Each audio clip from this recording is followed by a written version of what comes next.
Hello. How are Hel- you doing today? Hello. I am doing well. How are you doing? I'm good. It's very hot outside, but it's the summer, so what do you expect, I guess? Yeah, I'm in New York City and we have a heat wave going on right now. So it's been like 95 and 100% humidity every single day for the past 3 weeks. Gosh, I could not do that. What? Yeah, it hasn't been fun. Oh, okay. Is it crowded over there? Um, it's weird. It's like weirdly crowded, kind of, because since now that like everything is like kind of under control, but not really under control. Um, like you can go out to a bar. It's like 50% capacity. It's like 25 to 50%. I forget which is the official number, but kind of nobody's following it. Long story short, there's 100% going to be a second wave in New York because there's like nobody's wearing masks. Right. It's like nobody's enforcing the like okay, we can only have like 20 people in here. Like there's no enforcement of anything. Yeah, that's something that I do see, way too much anywhere I go too. There's like half the people are wearing masks and it's just it's dangerous. Yes, very. Because I mean, correct me if I'm wrong, but the way I kind of see it is like as long as one person, of course many more will still have it, but as long as like one person does have it, it's contagious, right? Yeah, it's contagious, and wearing a mask is not foolproof. If two people are wearing a mask, it's like 99.99% effective. If one of the two have it, it will not be transmitted. If one person is wearing a mask, it goes down to like 45%.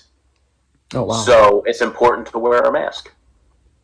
sounds like it, yeah. Because you get all these people that are, all these different people are saying, this is masks are good, masks are bad, do this, do that. So I just err on the side of caution and just wear one, which is what I advise everyone to do. Yeah, it's one of those things where what my rationale is it's not that hard to just wear a mask. And if somebody is telling me to do something or not do something, like wearing a mask is not going to kill me. So I'll just wear it. It doesn't affect me in any way. It's not a big problem. So I don't see a Yeah. reason why not to. Yeah. And people have gotten like creative. They're so creative with their masks. There's like a bunch of different types now, apparently.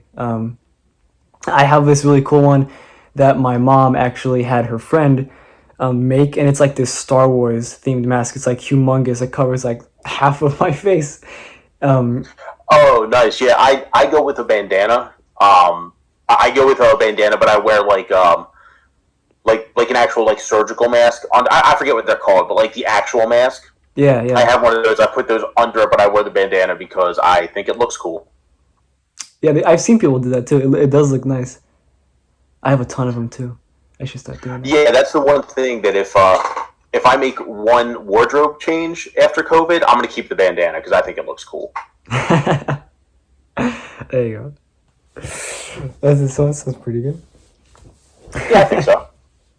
So, now I know you said that you're from New York. What is it actually like there? Because I'm from California, and I don't think I've ever been that far sort of away. What is it actually like over there? Like, what's life generally like? Um, everything's really hard to get to. Like regardless. So I don't know what part of California you're from. Are you from like a rural part or a highly dense like a densely populated part? I live in the country, so that's it's like quite the contrary over here. Okay. Yeah, so originally I'm from southern New Jersey, which to put things in perspective is kind of like it's like Alabama. There's Confederate flags everywhere. It's super rural, lots of farms. It's really weird. And then I moved up to New York City. Um, Now I'm used to, when driving, if something is 60 miles away, you'll be there in an hour. That's just kind of how it is when you're in a rural town, or it might even be sooner. Like I was an hour away from Philly. Right. And I could do that drive. It was 52 miles. I did that drive regularly in 40 minutes. Now it takes me an hour to go 15 miles. If I have to drive to my Gosh. girlfriend's house, it will take me a half hour, and she lives maybe 6 miles away. Holy crap. That's So so everything's bad. just really crowded mostly. Wow. Are things like expensive there? Because I know in California things do get expensive here, but I also heard that sort of, especially in New York, that things can get pricey. Is that true?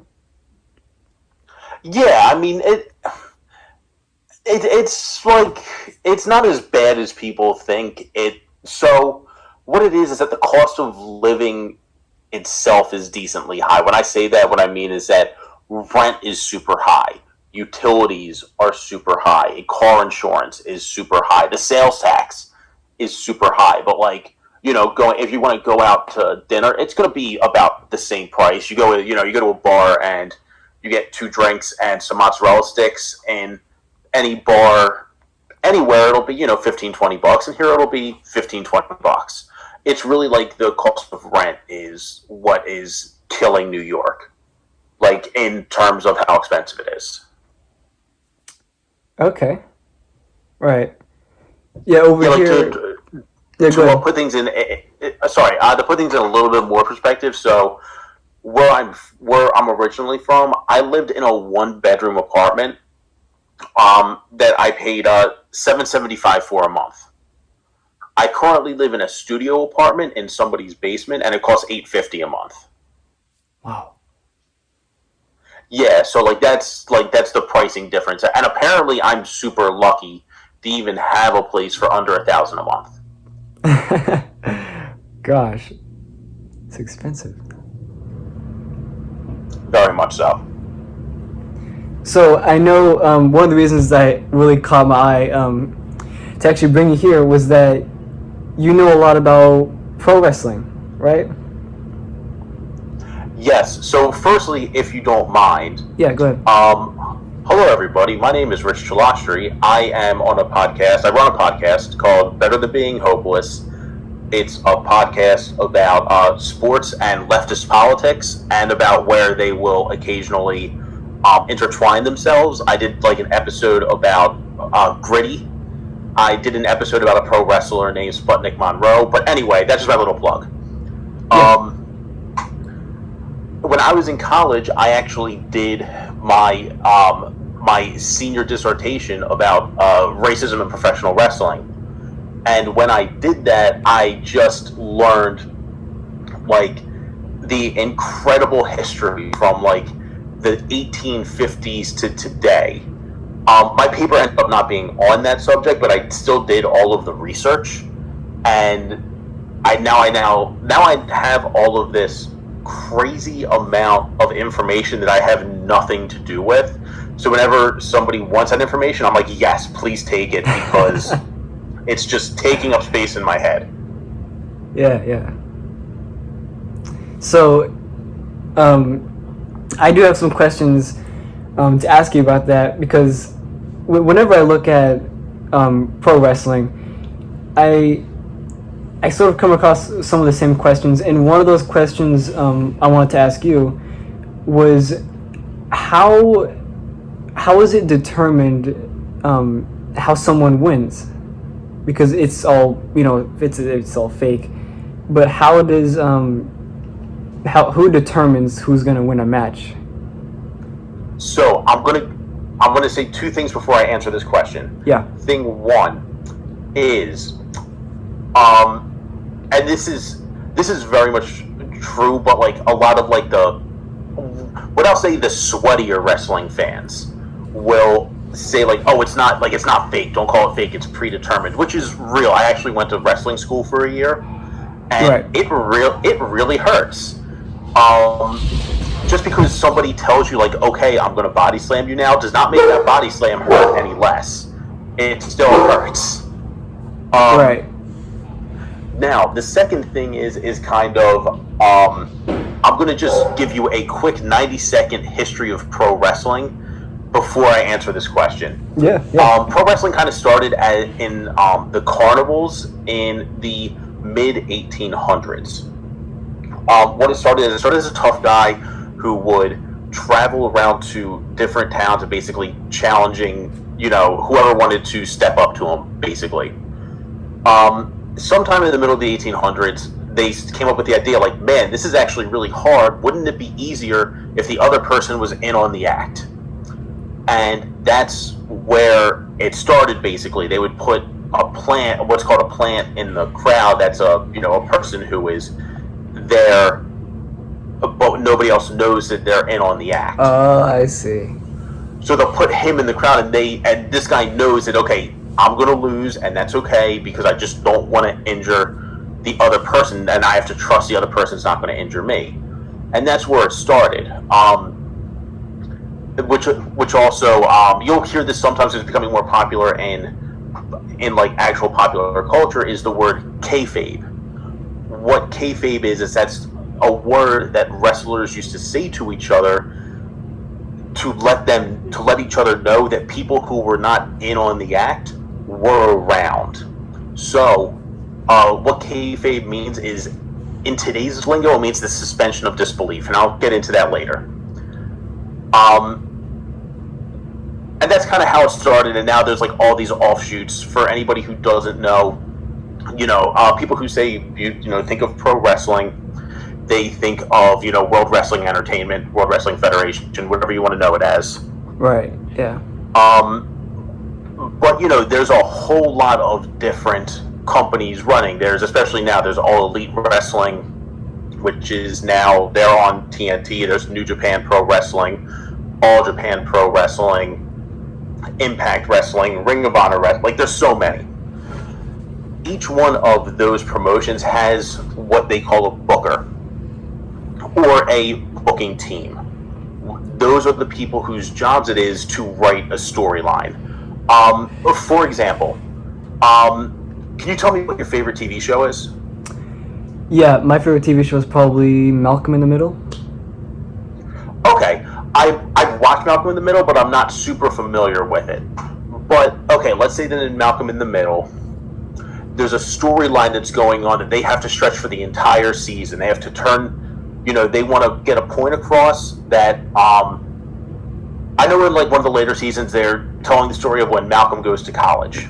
Yeah. And they have to tell the story from episode 1 to episode 22.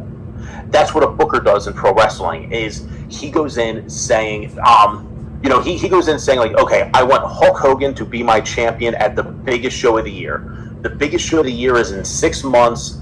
How do I get him there? So a booker, or a booking team, because a lot of these companies do have multiple people who are writing the storylines, just like on a TV show, it's their job to tell the story that's going on. Okay. Right. Yeah, so that's whose job it is to actually put everything together. They're not putting the matches together, they're just putting the overall arcing storyline.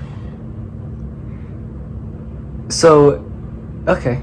Yeah, that actually makes a lot of sense. And how many sort of matches then does it take to complete a arc for a wrestler? It depends. There's a lot of things that go into it.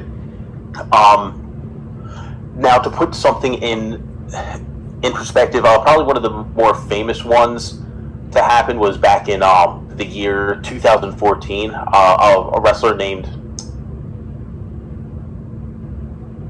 sorry, I just literally blanked on everything. Sorry about that. You're good. So, I just realized that wrestler names probably don't matter either. So, there was a wrestler who in 2014, he got very, very unexpectedly popular with fans. Like, nobody expected it. So they had to change everything from January to March. So for them to tell that story, they only had a 2-month window to tell that story. Oh. when Hulk Hogan came into at the time, the Worldwide Wrestling Federation in 1983, they decided to tell his story of becoming the World Heavyweight Champion in less than a month. Like, they took like no time. They were just like, we want this guy to be our champion, and that's it. There's a famous wrestler named The Undertaker who had an undefeated streak in WrestleMania. That story was told over 20 years. So it really depends on, what the story is, what they're trying to get across, when do they want things to happen. There's just so many things going into it, but for the most part, for World Wrestling Entertainment, they have 4 big pay-per-views that things will normally end at, which is WrestleMania, SummerSlam, Survivor Series, and the Royal Rumble. Those are their 4 major shows of the year, and that's where they'll have storylines come to conclusions at before they maybe start another. But there's no set time or anything. It's just kind of, it's more based on feel. Like, when does it feel correct? When do we think that the fans might get sick of seeing this wrestler? When do they really, really want to see him win a championship? So, yeah, like I said, it's kind of more based on feeling than anything. They had to have to, go off the fans on that. Okay. So it varies quite a bit then from what you're saying. Right, because there's no seasons like in Malcolm in the Middle.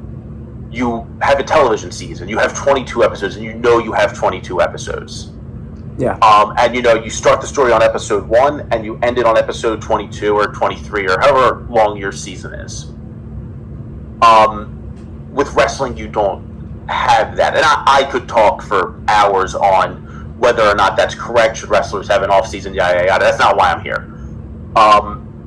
But that's one of the things to understand of why it's not really like sports or other television shows, because they don't have an off season, so it's very much off of feel. It's not off of, okay, this the season finale is going to be this day, so we have to wrap everything up. It's not like that.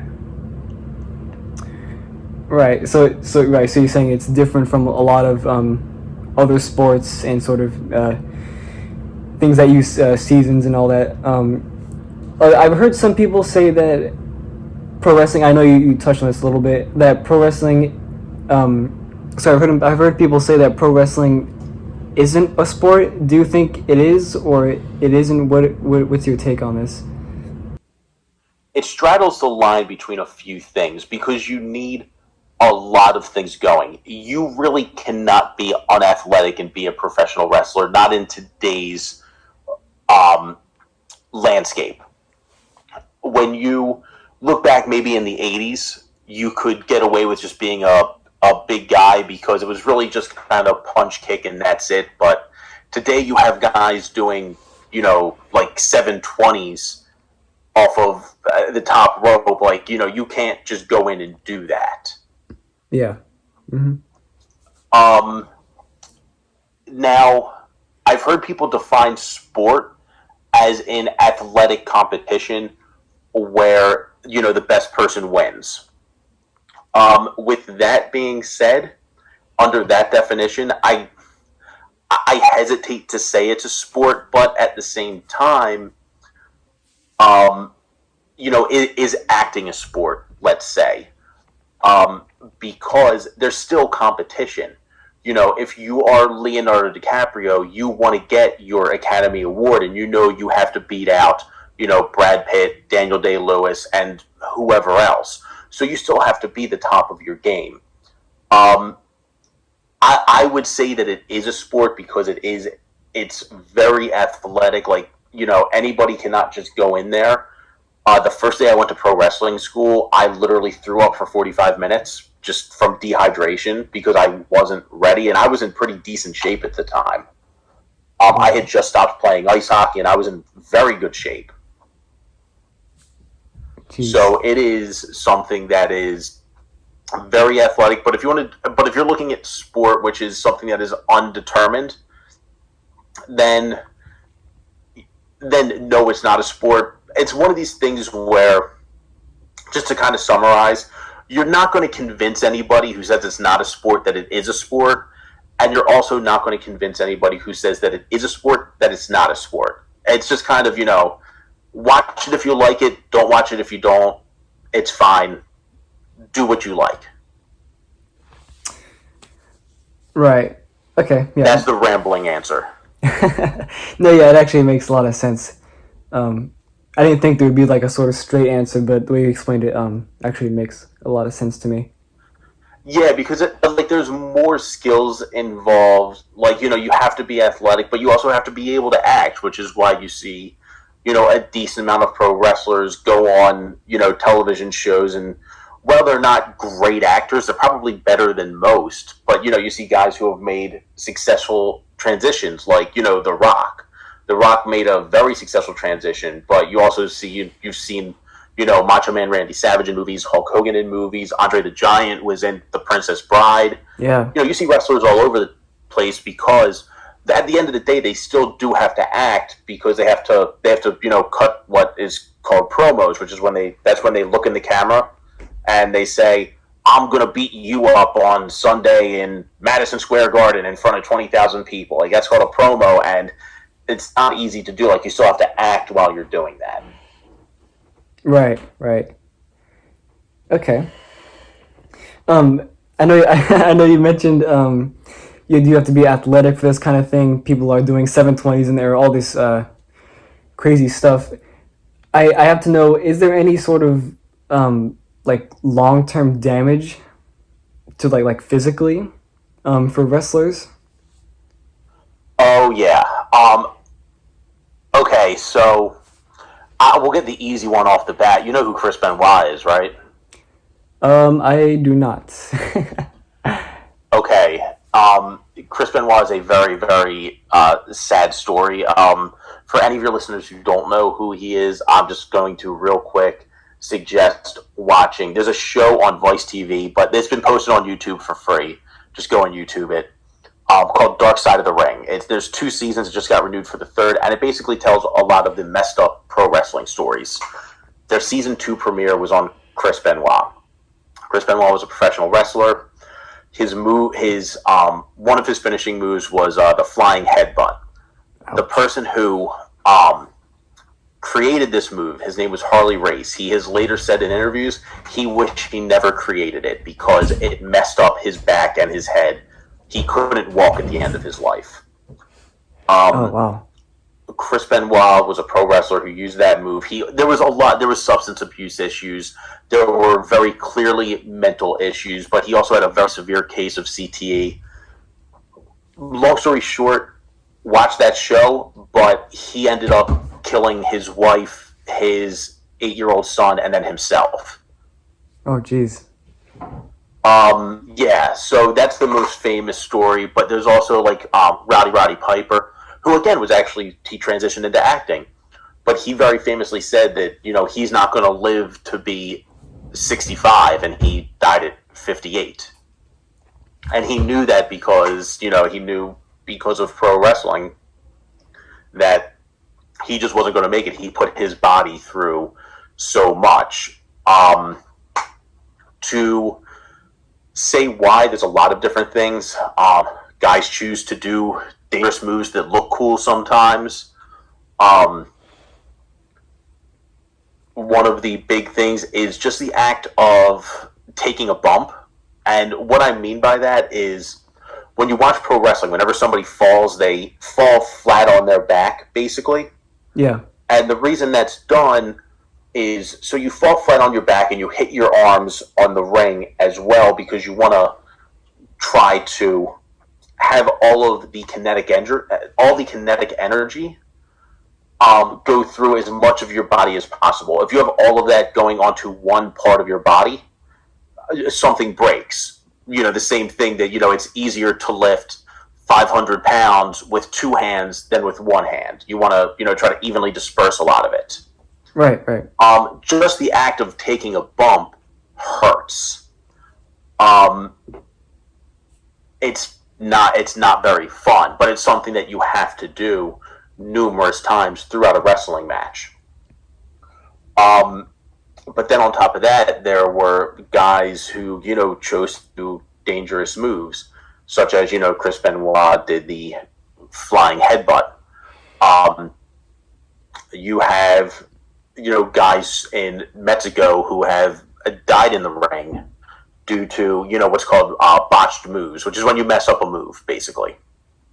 Right. Sounds really Um, dangerous. yeah, and there's I'll actually tell a personal story right now. When I was in training, um, there was a wrestler who we had um, come in, and he was like a guest teacher. I won't say his name only because, believe it or not, he actually works for a prominent promotion now.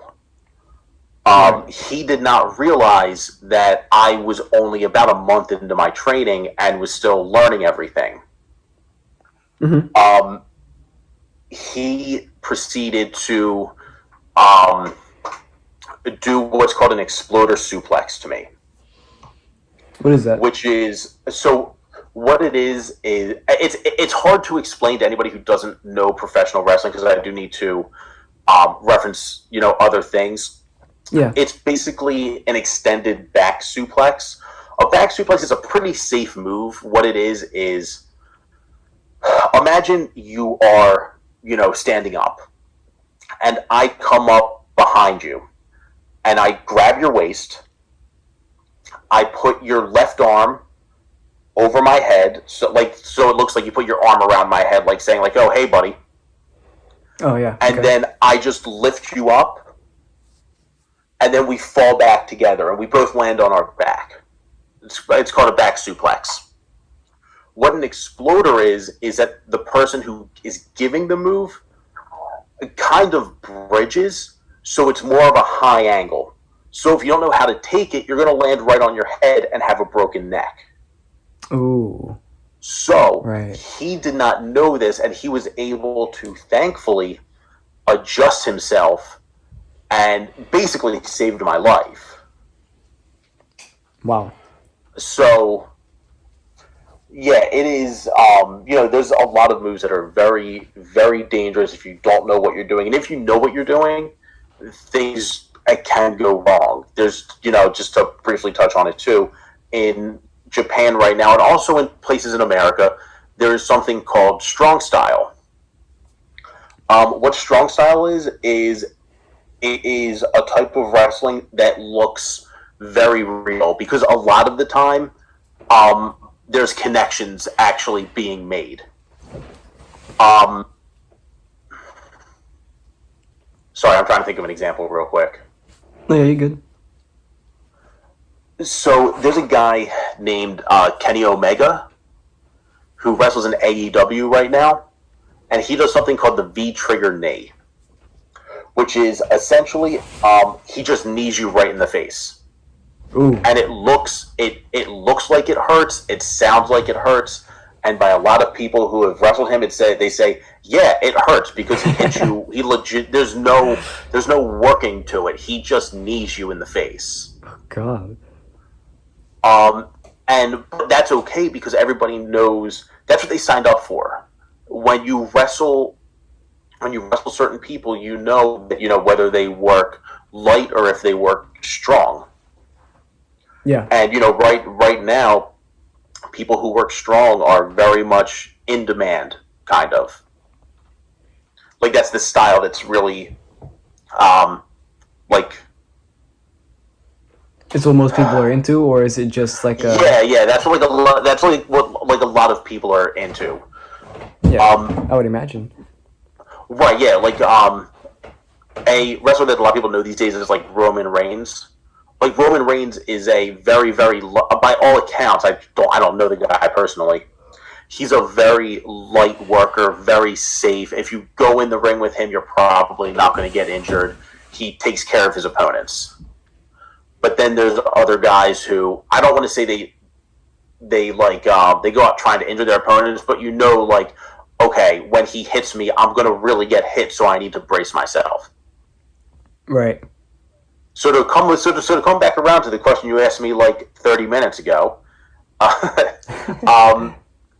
yes, there are moves in pro wrestling that are definitely not safe, but there's moves that are banned. Really? Yeah, There's a move. They're not there. There's no official list. Like certain companies have lists. Like Pro Wrestling Entertainment has, like you can't do a pile driver. Oh, okay. You can't do what's called a burning hammer. Because if you ever want to legitimately throw up, like YouTube burning hammer, because it looks devastating. It sounds devastating.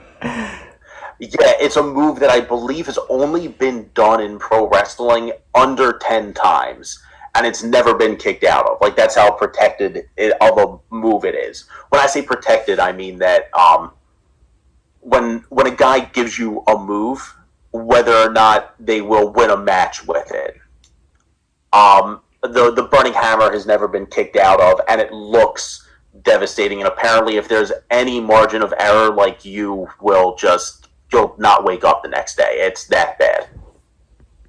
Right. So they're not used a lot for a good reason then. Correct. Okay. That makes a lot of sense. Thank you for coming on here. It was really nice to talk to you and learn some things. Hope everybody out there learned some things. Did you want to plug yourself in again with your podcast? Yeah, sure. My podcast again is called Better Than Being Hopeless.